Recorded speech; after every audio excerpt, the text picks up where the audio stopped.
ஆன்மீகம் பேசும்போது ஆன்மீகவாதி எப்படி இருப்பான் அப்படின்றத நம்மளால தெரிஞ்சுக்கணும் இல்லையா? பல குருமார்களை நான் பார்க்குறேன். அவங்களாம் நான் உனக்கு தீட்சா தரேன், நான் உனக்கு தியானம் சொல்லித்தரேன், நான் உனக்கு அதை செய்கிறேன் இதை செய்கிறேன் அப்படின்னு சொல்லிட்டு இருக்காங்க. உன்னால் மட்டும்தான் உன்னை மாற்ற முடியும். எந்த ஜோதிடமும் சரி, எந்த ஒரு குருவும் சரி, தான் செஞ்சு கொடுக்குற என்னால் உன்னுடைய கர்மாவை மாற்ற முடியும், என்னால் உன்னை பறக்கார ஆக்க முடியும் சொன்னால் நிச்சயமாக அது அனுபவப்பட்டு சொல்கிறேன். இந்த விஷயங்கள்லாம் பல குருமார்களை நான் சந்திச்சிருக்கேன், பல பேரோட நான் ட்ராவல் பண்ணியிருக்கேன். எல்லாம் ட்ராவல் பண்ணி முடிஞ்ச பிறகு தான் தெரிஞ்சுது இதெல்லாம் பிறக்கும் தருவாயில் எல்லாருமே ஆன்மீகவாதி தான். நமஸ்காரம்.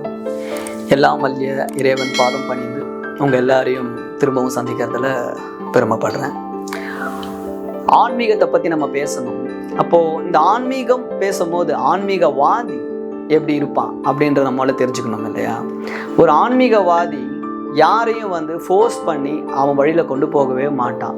நீ இதை தான் பண்ணணும், இது வழியில் தான் வரணும், இதை தான் செய்யணும்னு சொல்லி எப்போவுமே அவன் யாரையுமே ஃபோர்ஸ் பண்ண மாட்டான். ஒரு ஆன்மீகவாதிக்கு தெரிஞ்சது என்ன அப்படின்னா, இல்லாதவனுக்கு கொடுக்கறது. கொடுக்கும்போது அவன் தன் கடமையை உணருவான். இது என்னால் கொடுக்கப்பட்டது, இது என்னுடைய கடமை, இறைவன் கொடுக்க சொல்லி நான் கொடுத்தது, இறைவன் மூலியமா எனக்கு தரப்பட்டது, இது என்னுடைய கடமைன்னு சொல்லி அந்த பேரானந்தத்தில், அந்த அன்பில் அவன் பல பேருக்கு உதவி செய்வான். அது மட்டும் இல்லாமல் அவன் உதவி செய்யாட்டி கூட, அவனால் உதவி செய்ய முடியலனா கூட மற்றவங்களுக்காக அவன் பிரார்த்தனை பண்ணுவான், மற்றவங்களை யாரையும் உபத்திரம் செய்ய மாட்டான். இதுதான் முதல் விஷயம் ஒரு ஆன்மீகவாதியுடைய பயணத்தில். ரெண்டாவது, நம்ம எல்லாரும் பல குருமார்களை தேடி போகிறோம். ஒரு ஆன்மீக பயணத்துக்கு போகும்போது நம்ம ஒரு குருமார்களை தேடி போகணும். ரமண மகரிஷி எந்த குருமகரும் தேடி போல, ராமகிருஷ்ண பரமஹம்சர் எந்த குருமார்களும் தேடி போல. நமக்கு 18 சித்தர்கள் இருக்காங்க. 18 சித்தர்களுடைய வாழ்க்கை வரலாறு பார்த்தீங்கன்னா அவங்க எந்த குருவையும் தேடி போயிருக்க மாட்டாங்க. ஏன்னா ஆன்மீகம்ன்றது தன்னை தான் உணர்தல் அப்படின்றது தான் ரொம்ப முக்கியமான விஷயம். ஒரு ஆன்மீகவாதி எப்பவுமே பிறர் பிரச்சனைகளை கேட்டு அவனை மாத்தாம அவன் கூடவே சென்று அவன் வழியில போய் அவனுக்கு என்ன பிரச்சனை இருக்குன்றத புரிஞ்சு இவன் ஞானத்தின் மூலியமா இவன் அதை சரி பண்ணி கொடுக்கறதான் ஒரு ஆன்மீகவாதியுடைய கடமை. நம்ம இப்போ பார்க்குற காலங்கள்ல பல குருமார்களை நான் பார்க்குறேன்.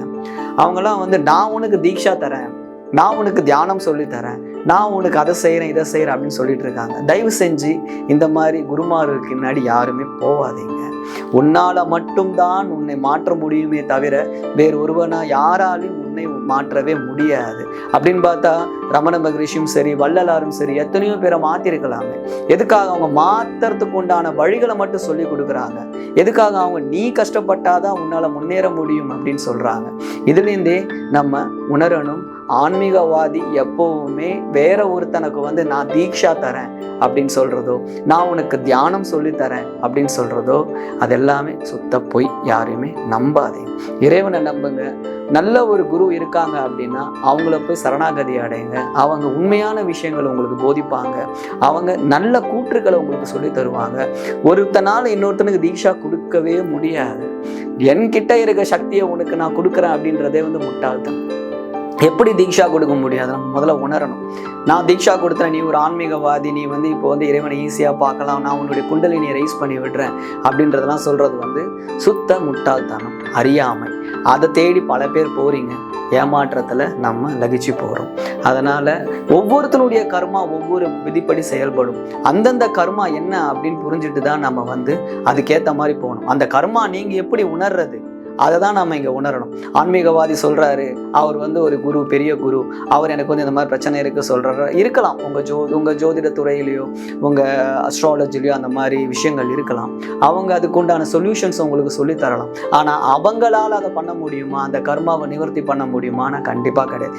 எந்த ஜோதிடமும் சரி, எந்த ஒரு குருவும் சரி, தான் செஞ்சு கொடுக்குற என்னால் உன்னுடைய கர்மாவை மாற்ற முடியும், என்னால் உன்னை பறக்கார ஆக்க முடியும் சொன்னால் நிச்சயமாக அது நம்பாதீங்க. அவன் வேற ஒரு பரிகாரங்களை சொல்லுவான், பல முன்னேற்றங்களுக்கு உண்டான வழியை சொல்லுவான், இந்த கோயிலுக்கு போன்னு சொல்லுவான், இந்த பூஜையை பண்ணுன்னு சொல்லுவான். இது மூலியமா உங்களுக்கு தோஷங்கள் எல்லாம் விலகுமே தவிர ஒரு ஆன்மீகவாதியால் எப்பவுமே உங்களை முன்னேற்ற முடியவே முடியாது. அப்போ ஆன்மீகவாதியால் நமக்கு என்ன கிடைக்கும் அப்படின்னா, எப்போவுமே நம்ம ஒரு பள்ளிக்கு போகிறோம், ஸ்கூலுக்கு போகிறோம். அப்போது ஒரு டீச்சர் இருக்காரு. அந்த டீச்சருடைய வழி என்ன அப்படின்னா, சொல்லி கொடுத்த விஷயங்களை உங்களுக்கு வந்து சொல்லி கொடுக்கறது மட்டுமே தவிர அவரே வந்து ஒரு லீடராக இருந்து அவரே எழுதுறது வந்து அவரே வந்து யாருக்குமே சொல்லித்தர போகிறது கிடையாது. யாரோ ஒருத்தங்க எழுதுனது, யாரோ ஒருத்தங்க ஹிஸ்ட்ரியை பற்றியோ யாரோ ஒரு சயின்ஸ் பற்றியோ உங்களுக்கு சொல்லி கொடுத்து அதுக்குண்டான கொஸ்டின்ஸ், உங்களுக்கு ஏதாவது கேள்விகள் இருந்தால் அதை கேட்க சொல்லி அதுக்கு உண்டான வழியை தான் காட்டுவாரே தவிர உங்களை வந்து முன்னேற்றவே முடியாது. அதுக்கு நீங்கள் தான் கஷ்டப்படணும். அந்த பரீட்சையில் நீங்கள் பாஸ் ஆனோம் அப்படின்னா நீங்கள் தான் கஷ்டப்படணும். உங்கள் குருமார்களை தான் கஷ்டப்படும். உங்களுக்கு சொல்லித்தரதான் முடியும், குருமார்கள் கஷ்டப்பட முடியாது. அதனால் தயவு செஞ்சு ஆன்மீகவாதின்னு சொல்லி நான் குரு எனக்கு ஒன்று தீட்சா தர முடியும் அப்படின்னு சொல்லி யாராவது இருந்தாங்க அப்படின்னா கண்டிப்பாக அது பின்னாடி போகாதீங்க. என்னன்னா அனுபவம் ரொம்ப முக்கியம். இதில் நான் அனுபவப்பட்டு சொல்கிறேன் இந்த விஷயங்கள்லாம். பல குருமார்களை நான் சந்திச்சிருக்கேன், பல பேரோட நான் ட்ராவல் பண்ணியிருக்கேன். எல்லாம் ட்ராவல் பண்ணி முடிஞ்ச பிறகு தான் தெரிஞ்சது இதெல்லாம் உண்மை கிடையாது அப்படின்னு சொல்லிட்டு.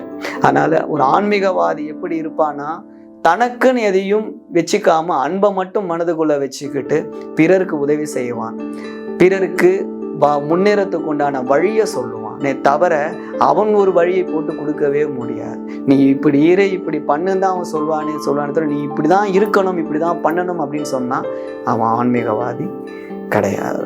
அப்போ ஒரு ஆன்மீகவாதின்றவன் தன்னை தான் முதல்ல உணரணும். தன்னை தான் உணர்ந்தா பிறருக்கு உதவி செய்ய முடியும். இப்போ மதர் தெரேசா இருக்காங்க, அவங்கள மாதிரி ஒரு ஸ்பிரிச்சுவல் லீடர் நம்மளால பார்க்கவே முடியாது.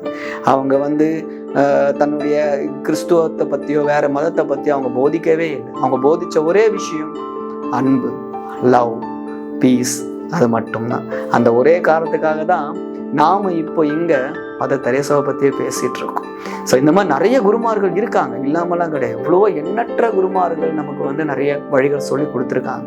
அதனால் முறையான குருமார்களை தேர்ந்தெடுத்து முறையான வழியில் நம்ம போனோம் அப்படின்னா நிச்சயம் நீங்களும் ஆன்மீகவாதி ஆகலாம்.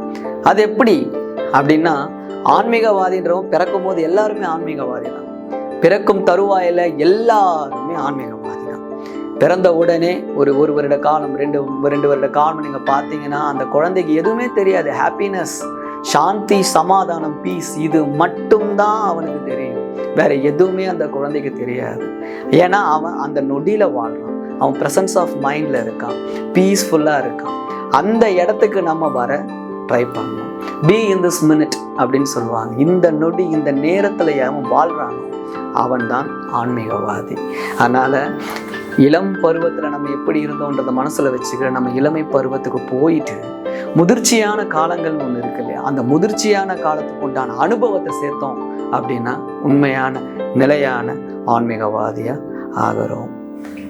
அப்போது இந்த ஆன்மீக பயணத்தில் நானும் ஆன்மீகவாதியானும் நான் யாருன்றதை நான் தெரிஞ்சுக்கணும் அப்படின்னா 2 விஷயம் நான் சொன்னேன். முதல்ல ஆன்மீகம்னா என்ன நம்ம பேசணும், 2வது ஆன்மீகவாதி எப்படி இருப்பான்றதை நான் சொன்னேன். இனி அடுத்தது எப்படி நான் யாருன்றதை தெரிஞ்சுக்கலான்றத அடுத்த வீடியோவில் பார்த்துடலாம். நன்றி, நமஸ்காரம்.